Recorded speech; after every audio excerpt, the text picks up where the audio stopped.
Welcome back to the Sunday Sweet podcast, where high performers share the exact habits and decisions that move the needle. Some stories are about success, whilst others are about survival. My guest today built his first business before most people finished school. He then sold his first company for 6 figures and has been chasing freedom for himself and his family ever since. But behind every win was a lesson in loss, identity, and starting over. Elliott, welcome to the Sunday Suite. Hello. It's so great to have you here. I have to, straight off the bat, because obviously your story to me has been pretty memorable, to say the least. I actually did tell a few people after we got off our first call. How old are you again? I just turned 26 last week.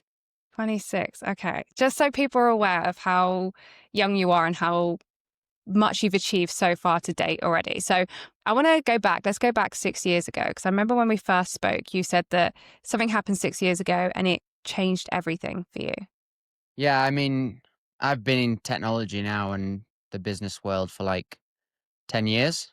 Well, it'll actually be 11, coming up to 11 years, because I started when I was 15 in my parents' basement at the time. And there's a whole story to it, but in short, it took me probably 4 years to realize the thing that was holding me back in my own mind, which was a diagnosis with ADHD. And that was the thing that changed everything for me. But I suppose like 5 years ago, a reference to what you've been talking about just then is like, that was when I sold my first business. And it was sort of 5 years of brute force work from being 15 to 20. And yeah, it kind of just worked somehow. So tell me about 15 years old, starting a business. Like, at what point at 15 years old did you think you had, I don't know, the level of experience, the being mature enough to drop out of school and start a business? Like, obviously that's fairly unheard of. That doesn't normally happen. You didn't do your GCSEs or anything, did you? I did them, Oh, you did. didn't do them very well. But yeah, I mean, I definitely don't think I was mature enough. I think that's come with years and experience. However, I had a lot of problems in school. Like, I had really bad attendance. I was always in isolation, and teachers just hated me. I was the problem child, right? But at the face of it, to everybody else, like, I was the popular guy, right? It was just like Elliot likes sport, the girls like Elliot, and he doesn't really give a shit about school. And so that kind of helped me, and I did have a lot of friends in that respect.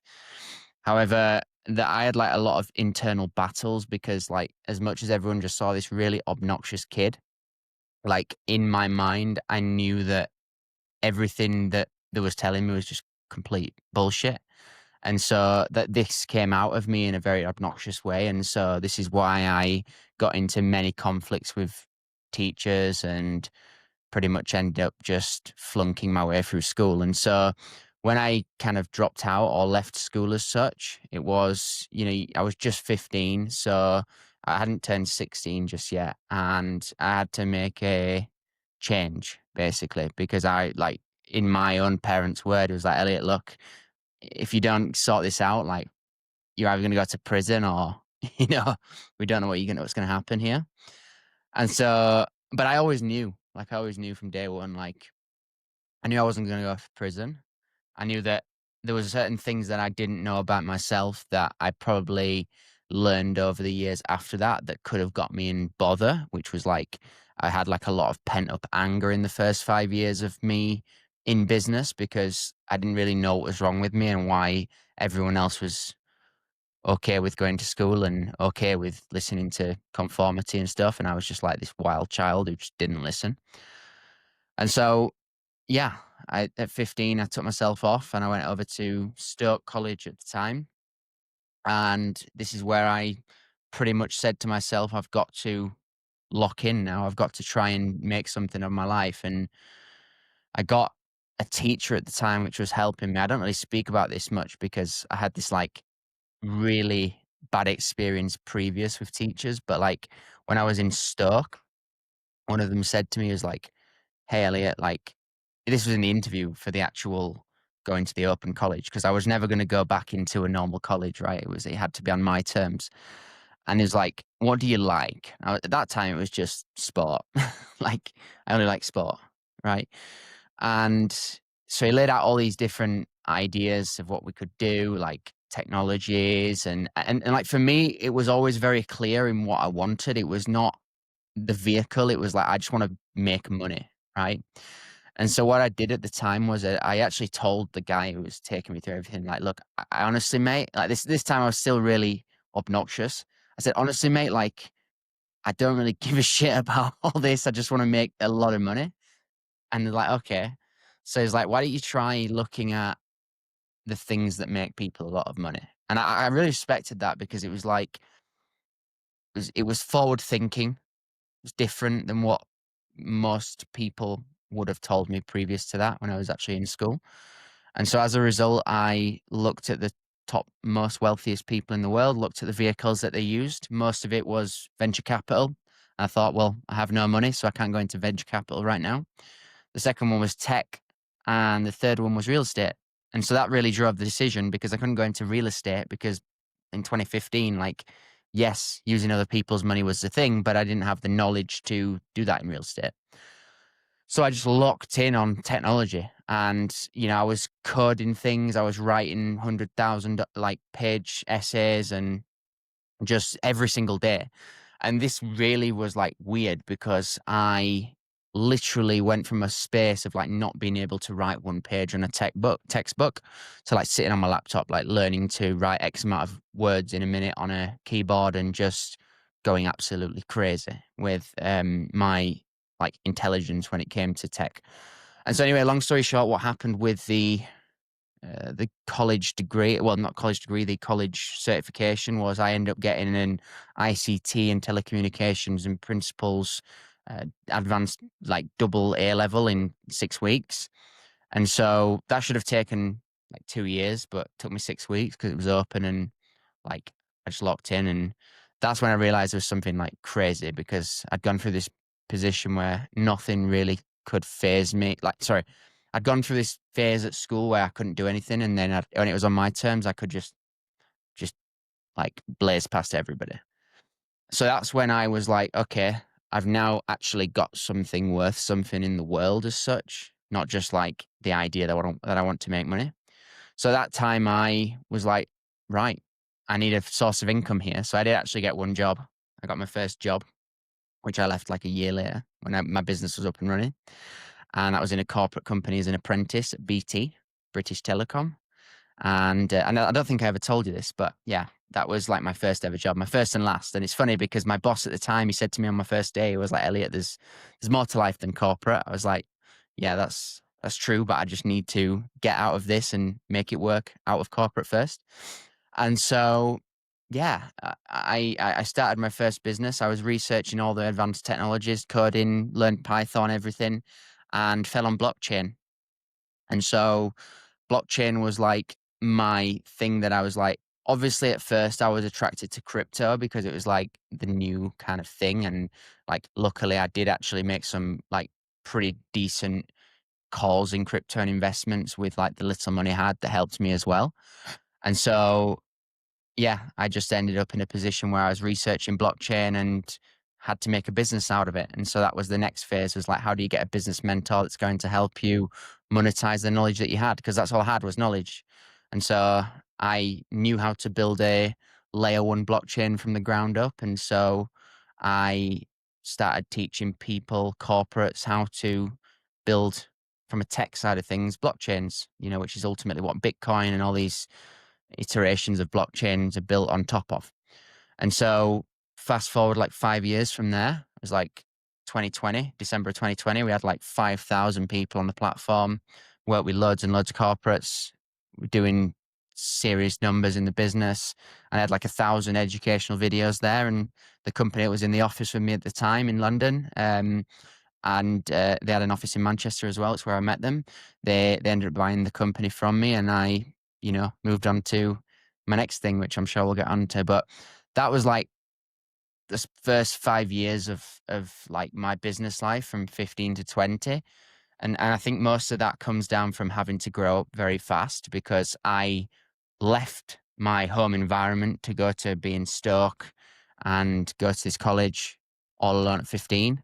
Latterly then moved to London and was, pretty much all the time there and like fluttering between the two because I come from Leeds in the UK.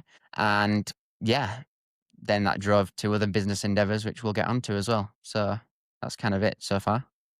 So tell me, during this time, did you know that you were mentally battling something like ADHD? At what point did the diagnosis come in? 17. Right, So I had okay. this. I did actually. It's funny because I went through the NHS system after I got the diagnosis from a professional. It's like to Mm. get the certificates, you know. But like I got the diagnosis from pretty much someone who had like her job is to work with high performers that have it. And I got introduced. It's funny because I got introduced to her not with the idea of having a diagnosis. It was a connection that I'd made very close to my home, and he introduced me to her, and he was like, "Hey, you guys are pretty close in terms of where you grew up, and have a conversation." And we got to the end of the first call, and she's like, "Look, I need to formally diagnose you with ADD." I'm like, "I don't even know what that is, right?" And so, like at that point, I just had no clue. I thought it was just the way my mind worked, and that really started to unravel a lot of sort of challenges that I'd gone through at the start of my life, especially with family and things, because they just thought I was crazy, like climbing down drain pipes in school and creating havoc, But like it was just the way my mind was made up, and so as a result, I learned a lot from that. I went through the official NHS system in the UK.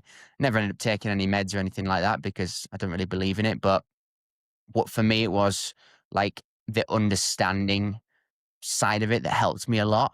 It was more like, okay, this is what we've got. This answers all the questions you've had. And so now how do we learn about it and use it to my advantage moving forward? And so that's what I've done ever since. And it's mostly about not beating myself up because there's times now where, because right now I'm not on any meds for anything in terms of like ADHD or anything. And there'll be times where I can wake up and I'm just like, I am feeling it today. And I'll just have to do something that I know deep down will feed my ADD to make me feel better. And that's just my way of coping. And I think every single person that suffers with some kind of neurodivergence probably knows what I'm talking about because there are certain days where you feel like you can build a business in 24 hours and launch it. But there are other days where you feel like you can't even get out of bed. And so that's the challenge that comes with neurodivergence, which if you lean into it, can become a really big asset for you as a business owner. So I grew up around my brother. He has ADHD. So for us, I remember my mum getting the phone calls from the neighbours or the school because my brother was running along the garages and jumping off, and he was like 6, 7. He was just nuts. And, I think people very much perceived him again as a naughty child or a wild child. And having that diagnosis gave my parents a lot of answers, and that helped them go down a medication route, etc. For yourself that didn't decide to go down the medication route, what did having that label do for you? Nothing really. It just helps me to understand like you're feeling this way and that's okay and that's why. It was just more of a why question and answer. Because before I was like, I'm feeling this way and I don't know why and I'm getting more angry because of that. Yeah. And so that would be like a downward spiral. And because my parents didn't know that, I would internalize things and it would just come out in like a brute force of anger. And then everyone would be like, Elliott's got anger issues here. But really, there was a lot more to unravel in my internal than just anger. And what you got to think about is when your brain is ticking 24/7 and there's all these thoughts going through your mind that no one sees, there can be one thing that pushes you over the edge if you don't understand that you have this kind of neurodivergence.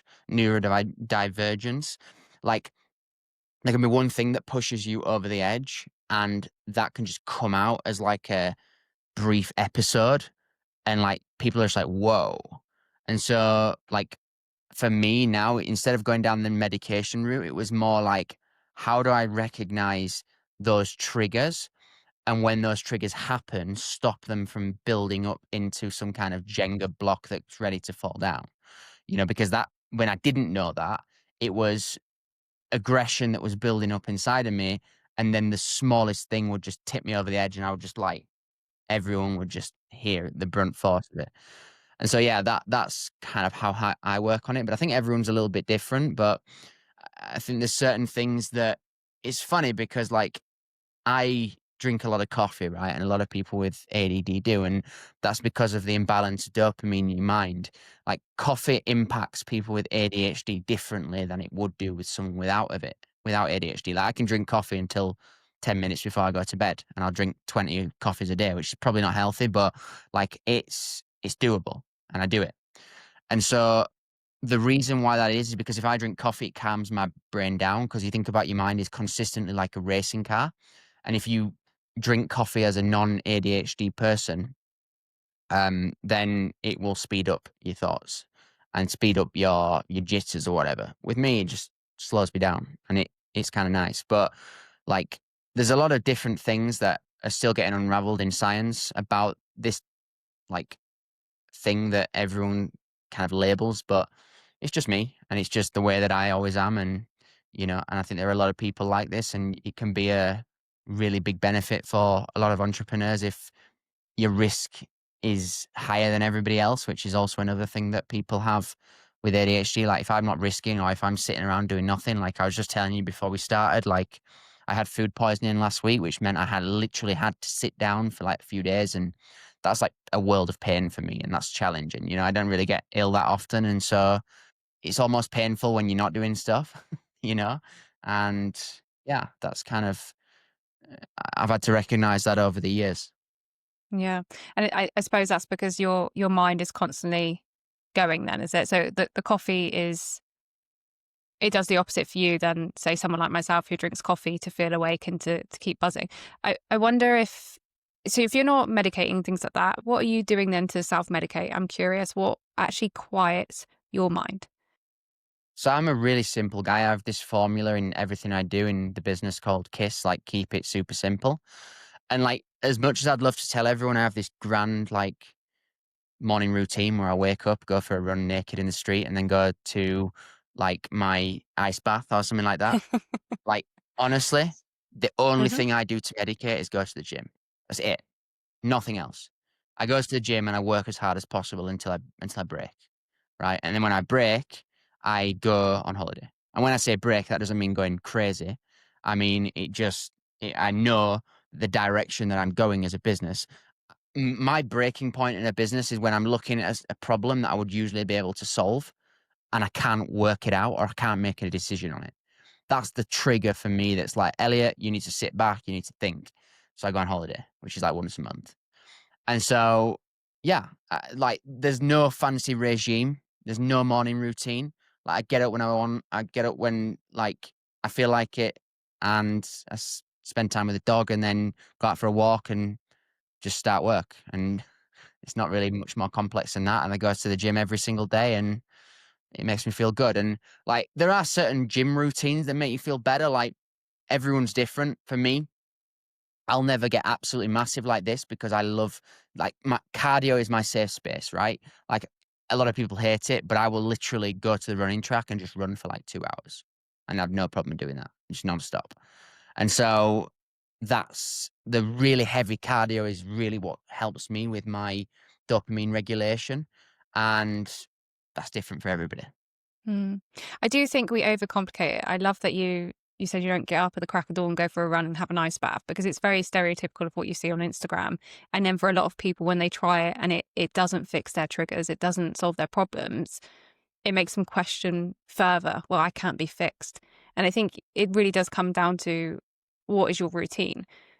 For myself, I enjoy running or cardio as well because I am like someone that likes to go at 100 miles per hour. So asking me to sit still and meditate, my mind's racing. And a lot of the time, it's not great things that are going on in there. Do you know what I mean? I don't want to sit and wallow in that. I want to almost distract. But there's two sides to that coin, isn't there?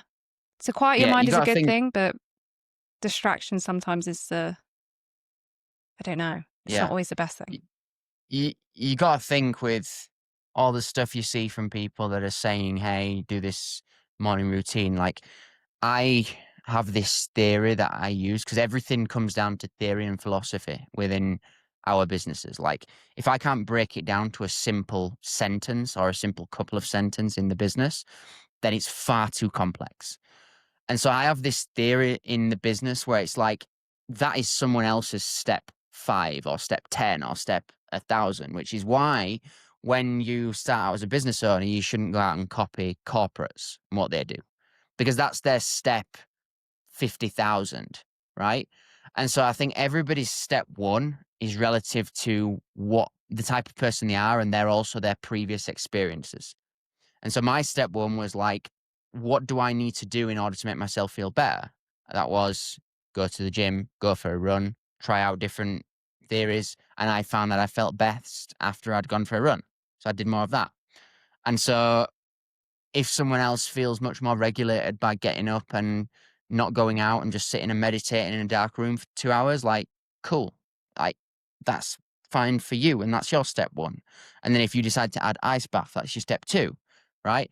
And so I think where a lot of people go wrong with this, just in everything in life, is looking at someone else's step, whatever, and saying, right, that's my step 1. But it doesn't work like that. Mm. Talk to me about, because we're talking very much on a personal level here, but you said to me as well that for you, you broke it down again quite simply, that it comes down to tools and that's what separates the great from the mediocre. So talk to me about those tools in your professional day to day. Yeah. So I've said it before, like, I believe the greats invest in tools. And what I mean by that is I'll give you a scenario. Let's say you're making your first $10,000 online. Let's say it's not even monthly. You just make your first 10,000 like one time. And so you've got 2 people. The first one is someone who takes that $10,000 and is still trying to continue doing work on an old bashed up Lenovo laptop. And they just think, oh, I've got 10,000 in the bank now. I can just sit, look at it, and or I can just spend it. I can go out drinking or whatever. Right. And that person will just continue making things more challenging for themselves, right? Because the moment the volatility comes, which does happen in every business owner's life, like, is the moment that they have the shit tools, i.e. the Lenovo laptop that's broken up, that's, taking 2 days to do something that should take 10 minutes, and things just become harder. Whereas you got person B who invests in tools. So they make 10,000 and maybe they go out and spend 5,000 on the latest MacBook, on a better microphone, on a better webcam, on just better tools that make them look better, but also make them more efficient. And the most successful people I see don't just sit on tools forever. They're consistently innovating and buying new things. And that's not saying like make your first $1,000,000 and go out and spend 600,000 on like whatever, building a custom laptop or whatever.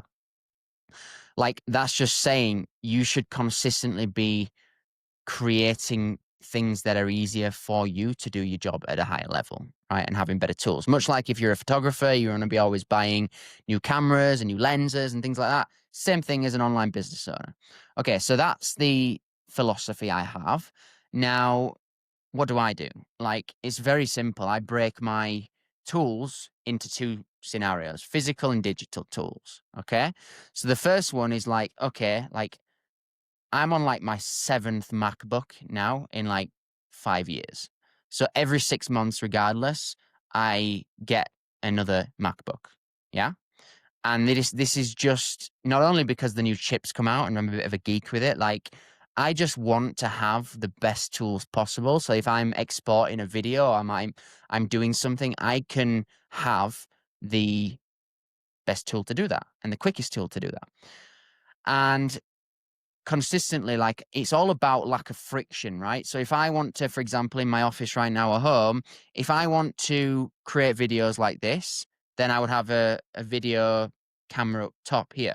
But if I then have to go and record a podcast in the other room and I have to take all this equipment to the other room and set that up and I lose an hour doing that, then I don't think that's efficient for where I'm at right now.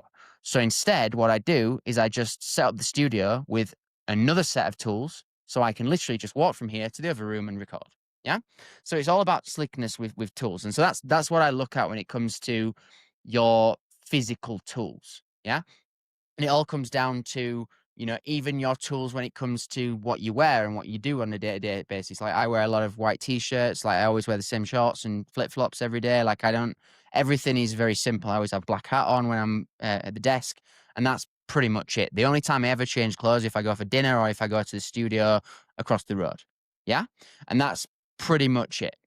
And so removing these decisions from your day-to-day life of like friction just generally will just help you. And I think that as much as people look at them as like routine, I look at them as the ability to have tools around you. And then in terms of like my actual tools, like for the business day to day, it's just very, very simple. Like I have a CRM for all of our leads. I have a communication manager so we can speak directly instantly through WhatsApp to the team, but also through like automated tasks through Slack or through the CRM itself and through Notion and things like that.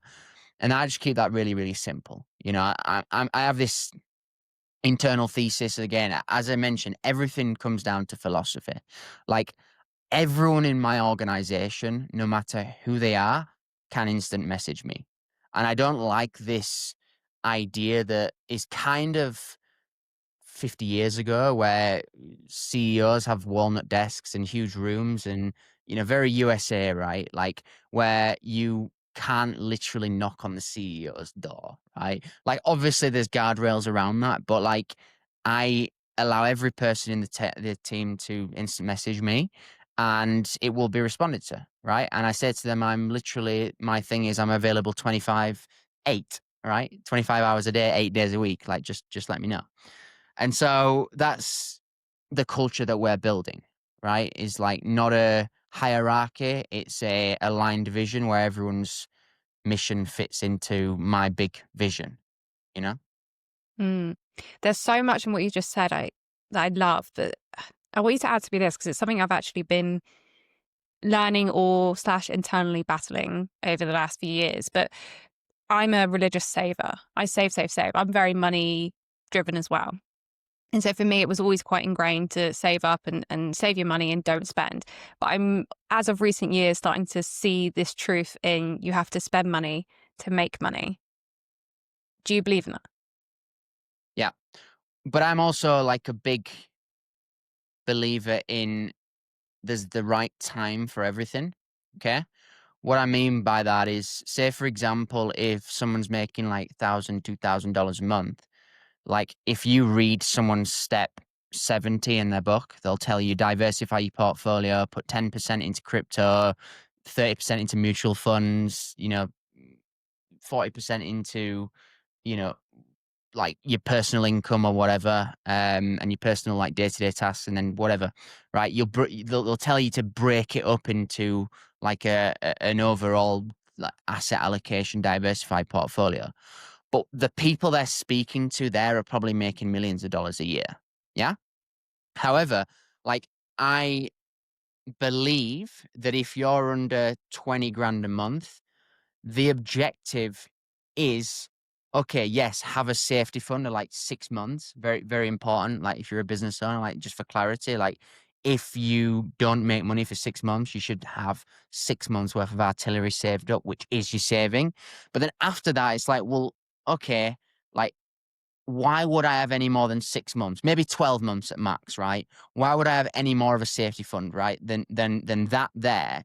Because it literally is just then hoarding money, right? And so that's when I'm looking at like, okay, well, if you're making 20 grand a month, let's say, if you're not, by the way, the objective is not to save money, the objective is to make more in every case. And this is where you just have to learn the vehicles and the levers you have to pull in order to make more money, right?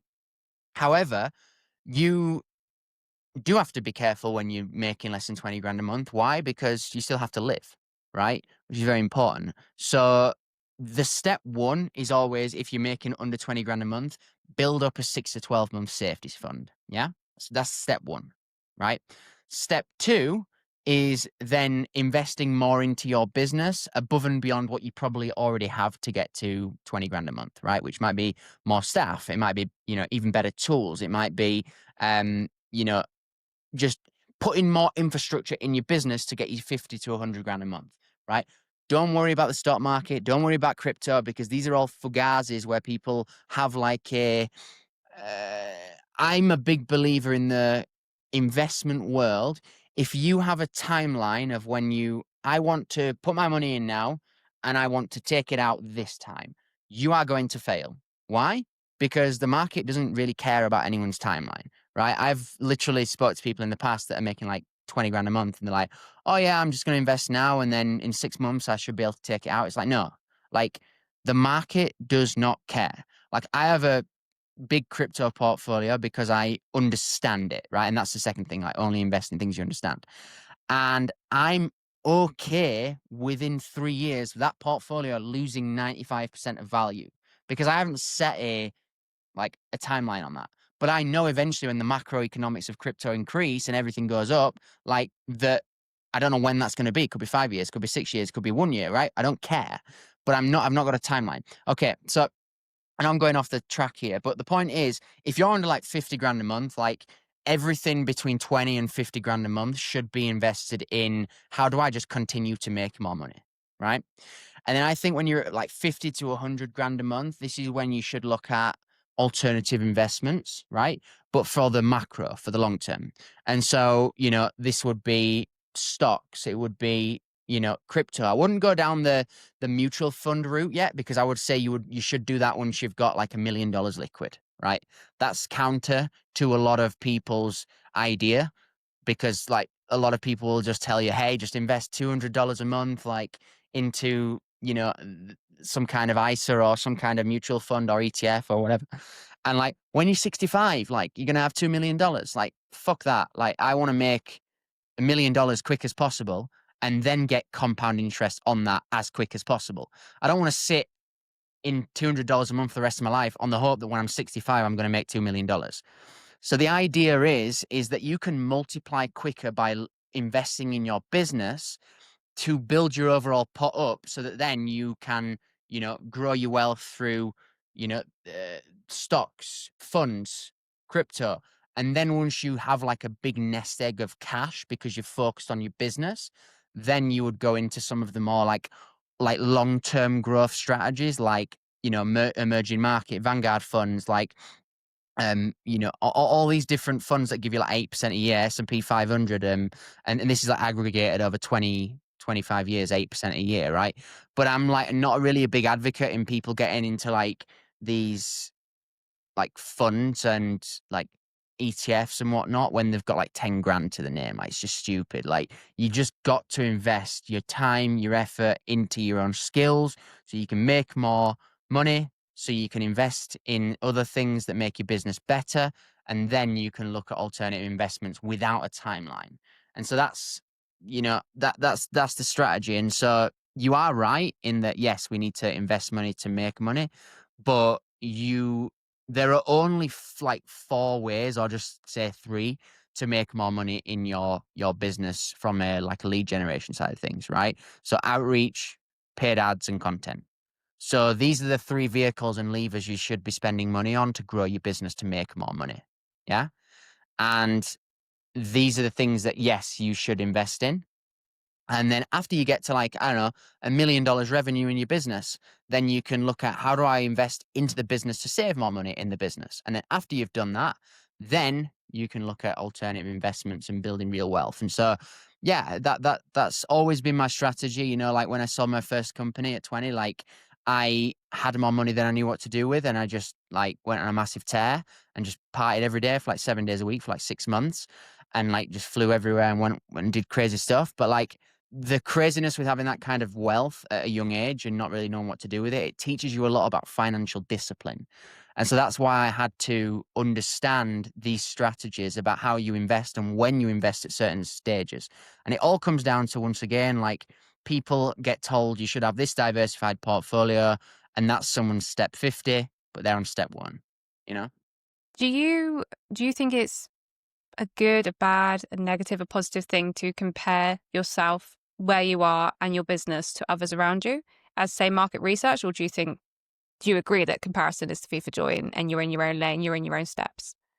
I think it depends on each individual person. Like for me, there are certain times, and I'll be completely honest here, like there are certain times if the business is being a challenge and you see other people where like it just looks really fancy and great. Like there'll be certain times where I just think, why am I not doing that? Right. But there are also other times when the business is going great and I'm like looking at it and thinking like that's really inspirational, right? And so like it can be a toxic place, but I think you just got to do what is right for you and what fills your mind with happiness and motivation. Like I like stuff that makes me laugh, right? So my feed is just pretty much like comedy stuff, friends, motivational stuff. But I also have like entrepreneurs and stuff as well. And like I had to over the years teach myself from like, hey, like I'm only seeing a very snippet of someone else's life and I respect how they've got there because ultimately I also know how challenging it is to run a business and all the different emotions you feel. So I don't think you should compare yourself to other people, but I think it's relative to where you're at. Like if you take inspiration from other people, then yeah, have people that are constantly posting about the new cars in your network and get excited by it. But if that stuff kind of makes you feel a type of way about like, why am I not doing that? Or, and we all go through different phases. I've been through it. We've all been through it. Like, then you can just mute that and you can go through phases of having whatever feed you want.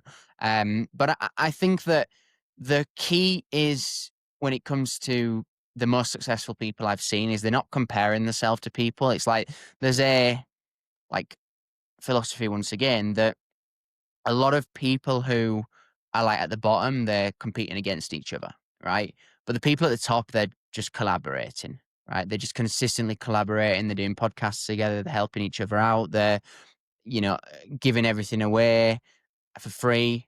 And that's just how it works, right? And I always like can tell if someone's really new to business, like they'll be like, hey, Elliot, I've got this really good idea. Can you sign this NDA? I'm like, okay.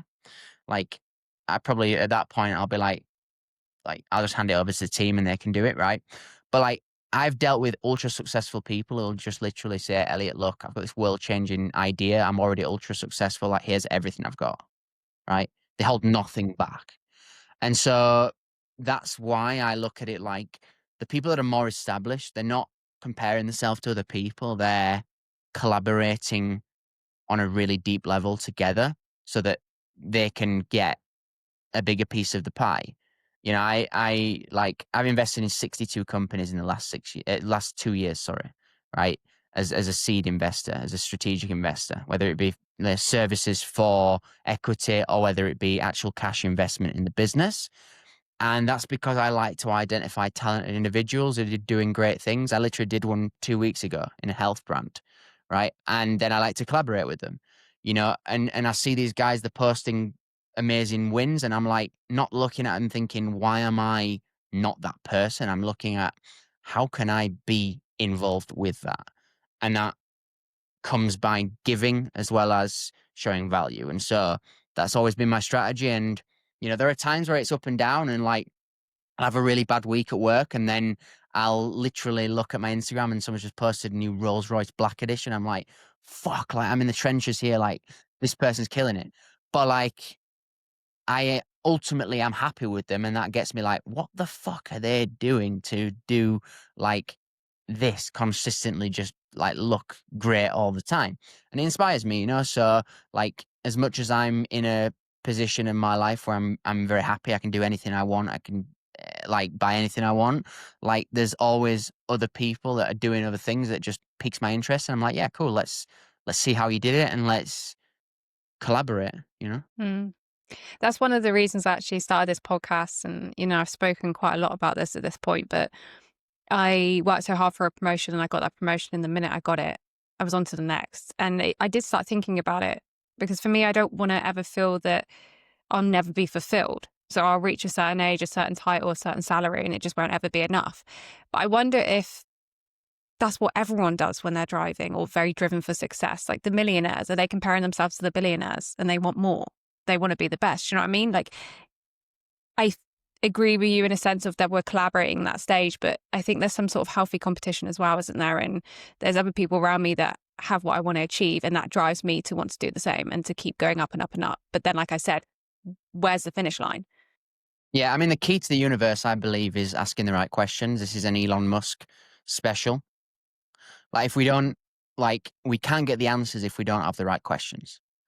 And so, like, if I look at someone who's, say, making 100 million revenue, which is like kind of our next revenue target that we want to hit, like, if I look at them, because I've not got the battle scars of making 100 million revenue in the business, like, I don't know the right questions to ask them just yet. I'm unraveling that, right? Like, I know the questions that are relative to our like multi-million dollar organization, which I'll get onto in a moment. Like, but like, I don't know the 100 million or $200 million questions, and I'll only know them when I'm there. And so it's like, okay, how do I know? How do I find them out? You just ask questions and you just be bold. So let's go to where you are now then. Let's come to present day. Talk to me about how you go from being 2021, drinking 7 days a week, you have all of this money, to where you are now, which is very disciplined, very regulated, on the right track. Yeah, so I lost all my purpose at this point, because all I had like the most nuts thing was it was the first day, like after I just got like the transaction to like get rid of like my business. Well, not get rid, but like sell it. And I was looking at the bank. I was like, yeah, great, cool, because I've never really been excited by looking at figures. Right? It's weird. Like I've never been excited by looking at numbers, and like I just like look at the phone. It's like, oh yeah, great. Like I have this whatever in the bank, or I have this investment portfolio. But like the most crazy thing like for me was being a 20-year-old boy, or 20, just turned 21 at the time, and like waking up at 10 a.m. in the morning. Like not like everyone's going to work. I was in London at the time. Like, you see these bankers, like I was like all my peers were in like university or whatever. Like, and I was just sat there in bed like, I don't have to wake up for the next however many years. Like, I don't have to wake up at 7 or 8 or whatever. And that was kind of a poisonous thing because like everyone was like building their stripes in their life and I'd already done it. And so I just sort of like lost all purpose. At this point, I had like loads of different friendship groups. It was like just party all the time. It was like Monday club, Tuesday club, Wednesday club, Sunday club, like just partying, bottles, drinks, girls, everything. And I mean, I'm happy it happened because I've lived more life than most 80-year-old, like at this point in my life. Like it's nuts. And at that time I was just partying, having a great time. And, you know, I got like six months down the line. I was like, something's got to give here. I had no like proper relationships with people that I'd built up. It was all just people like wanting to either take or just know Elliot as the everyday guy, and like just party all the time and have a good time and go to the best restaurants, best clubs and whatnot. And so like, I went back and spoke to the same mentor that diagnosed me with ADD. And I said, look, what has happened here? And she said, hey, like you've lost all purpose. And by the way, this is a scary thing because if I sell my company in the future again, I have to learn a lot from that because you thank God I had enough cash at the time. And also I did make some pretty nice strategic decisions because, I was spending like 30 grand a week sometimes, like on random shit, like and just partying, drinking, like it was crazy. It was cool, but it was crazy. So then I was like, look, I need to, what I had to go back down to the drawing boards. Like, what do I enjoy? Tech. And so I done a blockchain business and I still love blockchain. I still have an involvement in it in some of my, my portfolio companies. But the thing that everyone was on everyone's tongue was AI. And so I was really, really, really early to blockchain, like really early, like ridiculously early. And I always feel like I was really late to AI, even though it was still like 2020 or just turning 2021. Like, I always feel I was like a really, really late, even though that seems early to everybody because everyone's only just like, how is it? What does it work now? Right. I still felt handicapped. But the thing was like, because I had a full understanding of tech, once you understand technology is a fundamental lever to pull, you can pretty much understand any new technology in a few days, right? Because you understand they all work from the same sort of wheelhouse, right? Okay. So I picked it up very, very fast. And by the way, I'd also researched about it previous to that. I just didn't go really deep on it. And so I pretty much went down to the basics. It was like, I want to build a team that can build AI, right? This is literally it. Like, the story of my life has always been learn technology, find out how to build it, and then help others either learn it or build it, right? This has always been my life. And it's still what I do these days, right? So I built a team, an engineering team of AI engineers, and we just started doing like freelance gigs, just building applications, right? So we'd build like mobile web applications and AI automations in businesses, which lately turned on to like using, creating AI agents, which I'll get onto and things like that. And that's what we did for the first 2 years. Like, I created rainai.com, and we just focused on being an engineering company that helped companies build AI. And the way that we went to market was very simple. We did not only cash for building stuff for like small businesses right the way through to like bigger businesses, like some of the corporates we've worked with and things like that. But we also started taking equity in companies in order to help them build out their MVPs and like their minimum products that they take to market, which helped really, really well for us to for me to obviously get cash flow as well from businesses that grew over the years. And then I also started, more recently investing in companies, and we'd bring all of our tech expertise to the company, and they will then obviously have the tech taken care of, and we'll build the market proposition for them. And so that was the first 2 years of Rain AI, which takes us like to like 2023, which is like 2 years ago, right? And so what I then realized was like, hey, like, I can have a company come to me and say, Elliot, I want to spend 50 or 100 or $200,000 plus on building an AI system, right? But that's a very small segment of the market that do that. That's the big boys, right? Which, by the way, is very profitable as a business model anyway, which we still do. But what I've also realized, and this helped me understand because of my understanding of business as well as my understanding of tech, which, by the way, not many people position themselves like this. They're either really far in the tech bucket and they can't really speak to humans on like a marketing level, or they're really far in the like the salesy, like exciting, like marketing world, and they just won't touch tech with a barge pole. Like, I've had to learn over the years the most technical things you can possibly understand, but also be a business owner and grow the business. So I sit in the middle of both technology and marketing so that I can understand the most techie things, and then filtrate that down into something very, very easy to understand for our audience. Yeah. And for anyone that's working with us. Yeah. And so when it was 2023, I realized that actually we were missing out on a huge segment of the market by, um, not creating products which were like plug and play, right? So basically we started creating products that we'd already built for customers. We did something called a productizing process, where everything we build is basically modular. So it means that, like, if I build an app, it'll be step 1, step 2, step 3, step 4, step 5, step 6, and I can duplicate any of those anytime. And so that modular approach allows us to take an entire product that we've built in the AI world, and then basically duplicate it and do the same thing for someone else. Now, if you think about it like that, if I spend all my time building the first thing and then just duplicate, the time to do the second thing is much quicker.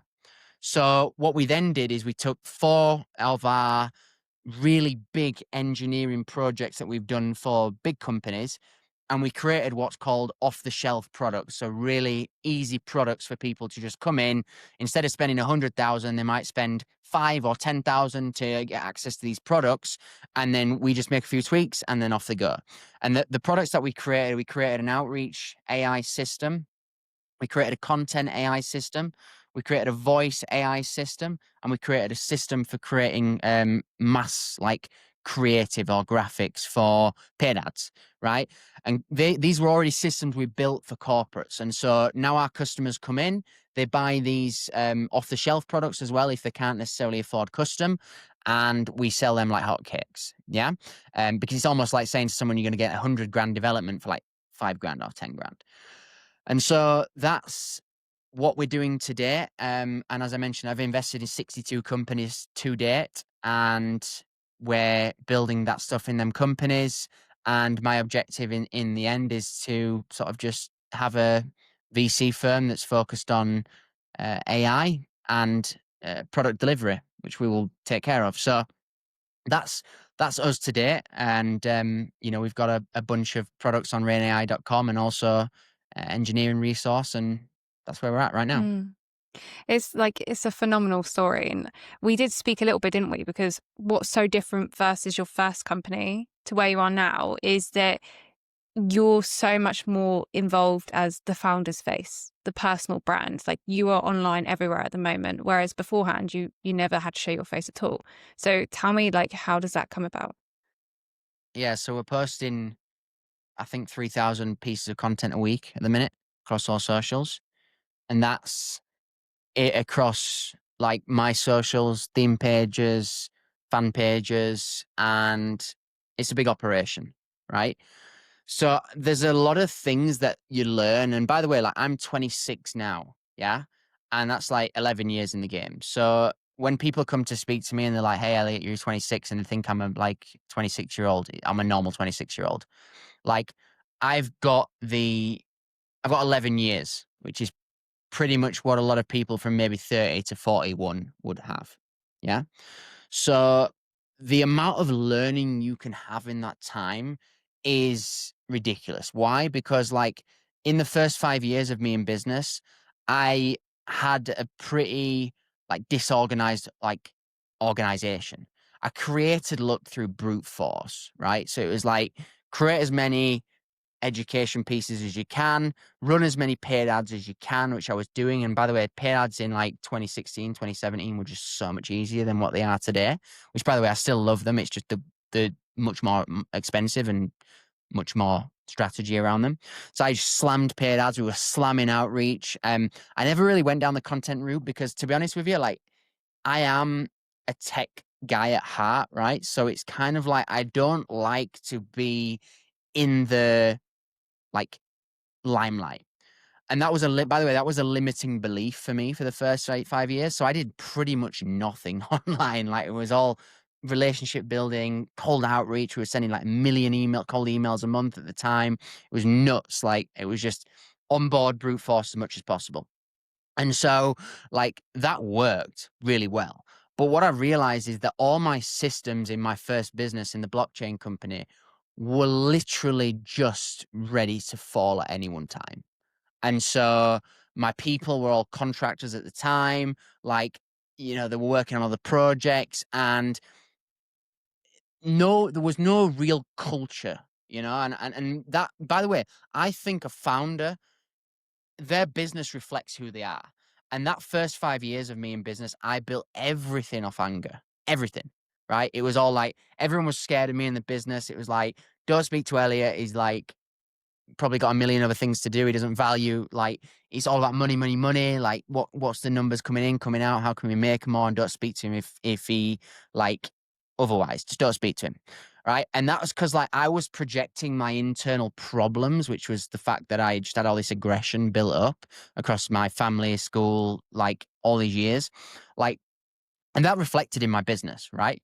It's incredible because, like, I also believe it's the same thing with many things in life, right? Like, I have put my new dog through strategic training, like very strategic training, because I believe dogs are a reflection of their owner, much like businesses are a reflection of their owner. Yeah. Okay. And so in the first business, I learned a lot through brute force because I went into it with a tech attitude and I had to very quickly understand the marketing side of a business and how to actually be a business owner and not just an employee of my business. But this business now, like that I've built, that's pretty much coming up to its fifth birthday, is I might even be it's in and around this time anyway, right? I should know that, but it'll be somewhere anyway. Um, like everything from this point was like it's been built on love, right? Everything. It's like being built on love for my family. It's been built on love for like the people in the company. It's been built on love for the game, and it's been like building real connections with real staff who like are on salary, who are only dedicated to us, who have, vested shares, who have more of an incentive for their dream, which is a big dream to them, to fit into my big vision and dream, right? And like for me, where I'm going with this is like the way that I've built this business from a foundation level now is so much different. But I've had to get away, like out of my own way for a lot of this stuff. And what I mean by that is like I was always in my own way of thinking, right, oh, I don't need content to grow my business. Whereas matter of the fact is, in today's world, if you're building an online business, the two best ways right now to grow your business are paid ads and content, right?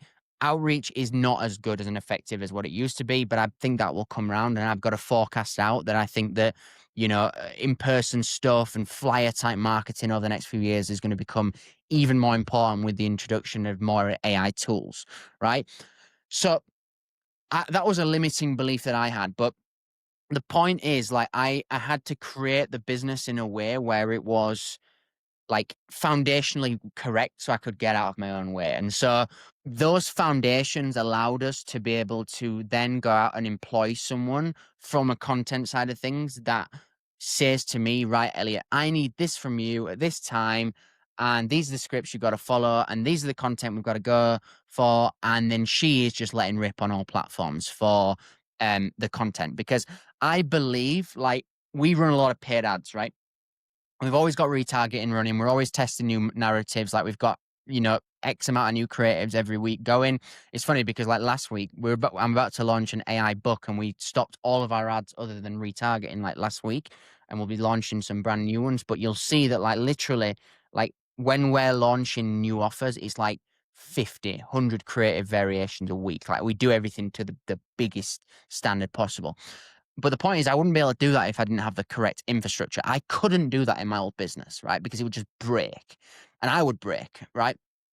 And so, yeah, like two things work together as a nice engine. Like we've got the content, which is of course just getting churned out across my own pages and also theme pages, and then we've got the paid ads, which are top of funnel, and content is middle of funnel. So they work very, very nice together.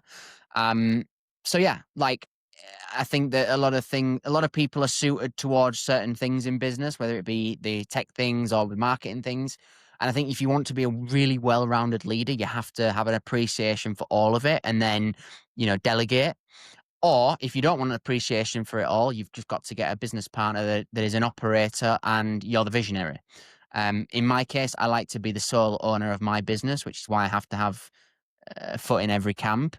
But I also have business partners in the portfolio companies that I've invested in. So it's important for all areas of business to know that. I wonder, as we're sort of running towards the end of the podcast now, you openly said, your purpose was tied to your job or to your company. At what point do you think you'll be able to pull away and say, I've made it, I'm happy, I'm content? Like, I don't need to wake up every day for a job to feel purpose anymore. Yeah, so I think I'll always be involved in things forever. Like it is my prerogative to have feet in camps and be involved in businesses.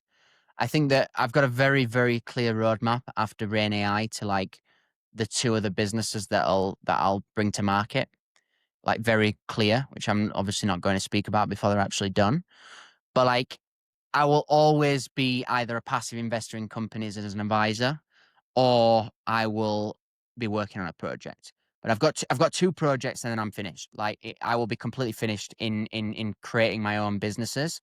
That should take me over like $1 billion, and then I'm like just be a passive investor, have a portfolio.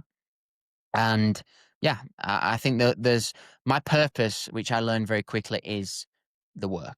Right. My purpose is some people just have so much love for the game, it is physically impossible for them to operate without it. And I think that I'm one of those people. Like, I just cannot, like, I have to be doing something. As I told you before, like, I have food poisoning last week. And, like, doing nothing is just not an option. Like, just not an option. I had to sit and watch YouTube videos on, like, tech people. Right. That's just it.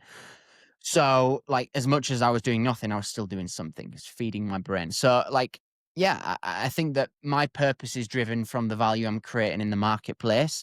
and the lives that I'm creating for my future children and my family. And, I have a mission that I'm on, and that mission is my own personal mission, but it has other people involved. And like, if someone were to take that away from me, I guarantee that I'll be building something else tomorrow. Do you think 15-year-old you would believe where you are today? Because you talk about having roadmaps into the future now. Did you have a roadmap back then that would have guessed this is where you'd be? Yeah. I knew, like, one thing people with ADD have a very good idea of doing is, like, they always know where they're going.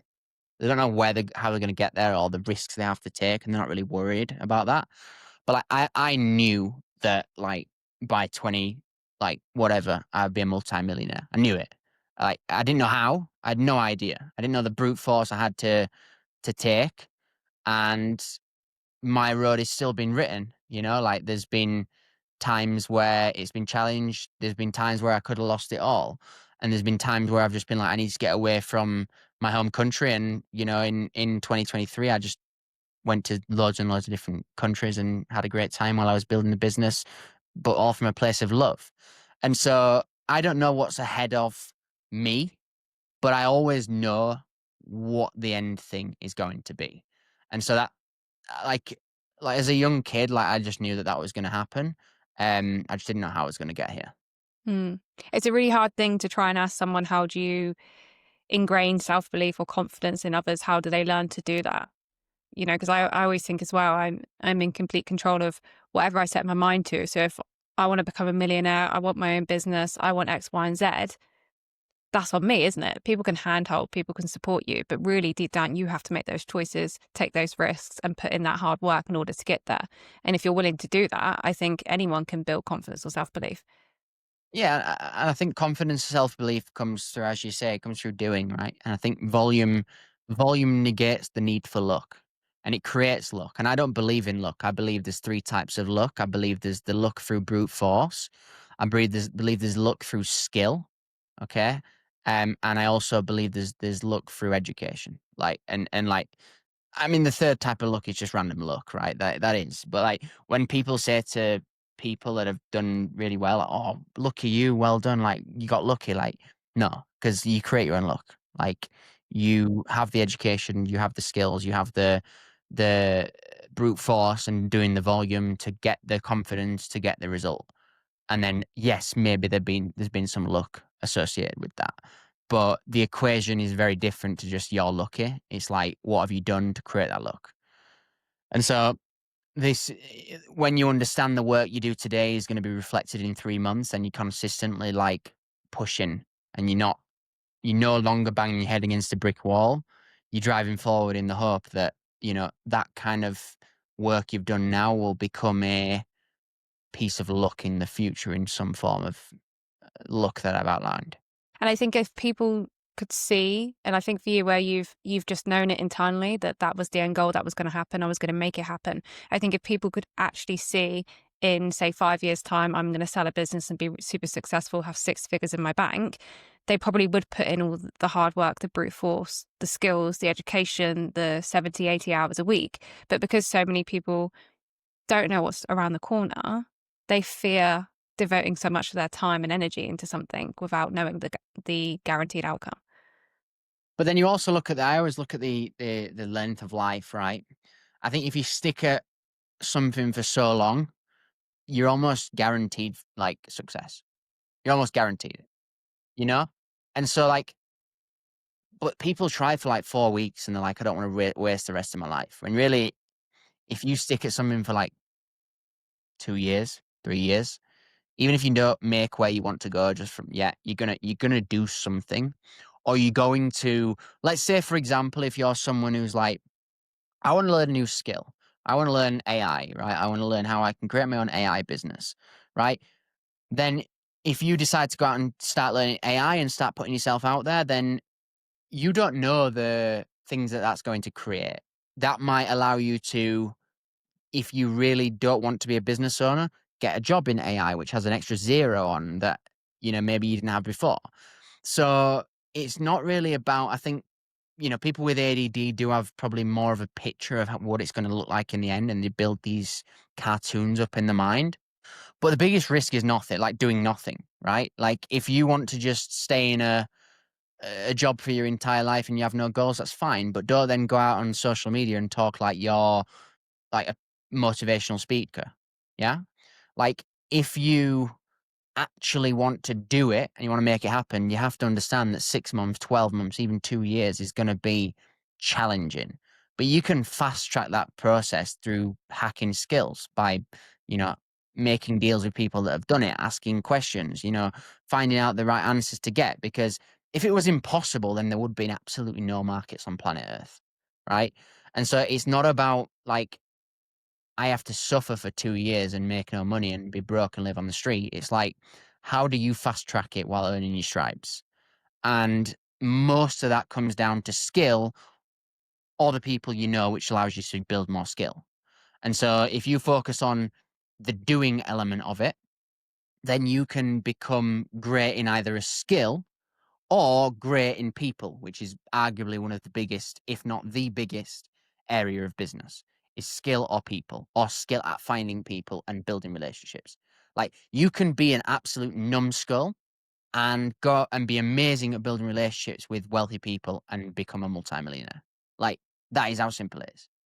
You don't have to be like me who built code and did Python and learned it inside out before I became confident enough to sell it to other people and, in the technology world.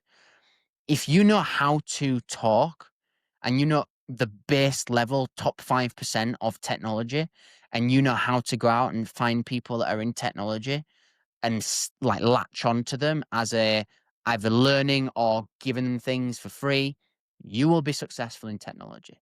So many people are scared about like, oh, but I'm not a coder, I'm not this. It's just bullshit. It's just literally a wrapped up excuse, procrastination of the fact that they don't feel that they can do it and they're scared of failure. I couldn't agree with you more. I have my final question for you now, though, Elliott, and that is, as I always do around here, a little bit of homework for the listeners. So it's something that they can take away after engaging with this episode to continue to move the dial throughout the next week ahead. So if you could leave them with one action, whether that be a tool, a habit, maybe a book or a question, piece of advice, what would you share with them? So two things. So my book's coming out in about a month. So follow me on Instagram, Elliott_Rayne. I'm sure you'll be putting that out. And I think I've also got like quite a big following, like 20,000 people on LinkedIn as well. So anyway, you'll all be linked, I'm sure, Meg, on the podcast. Yeah. And the second thing is like something really simple, right? So if you've never used ChatGPT, just have a go at it, right? And don't think about something that is really technical. Like if you're planning a trip, for example, just say, hey, ChatGPT, can you plan me a trip where I'm going to Paris, where I'm going for 7 days and these are all the attractions I want to see, right? Just do it on a human level. Don't think about business, right? If you're an avid ChatGPT user, I would say to you, go out and start using some of the other systems, Claude, GPT, they're all free. DeepSeek, Grok, they're all free until you use it enough to want to pay. And if you're an avid system user of those things, then build your first AI agent, which is basically using an AI system to build like an expert at doing certain things. There's more on that, but if you want to learn more about AI agents and all that stuff, then follow me, and I do a lot of free stuff on it. That's pretty much how you can dip your toes into AI and start to use it in your day to day. I really, really like that. I never really thought to go to ChatGPT to plan my holiday and stuff. I'm so business orientated on it. So I love that human side of it too. I honestly cannot thank you enough for your time today, Elliott. Thank you so much. As always around here, you have some homework. Your Monday action is to take Elliott's advice, track how it changes your focus, your energy, or your results. Because as we know, patterns compound and small shifts move the dial. I think the biggest takeaway from today is that success doesn't guarantee peace. It just gives you space to find it. The real win isn't in the sale. It's about learning who you are without the chase. I'm Meg, and I'll catch you next week for a brand new episode of the Sunday Suite.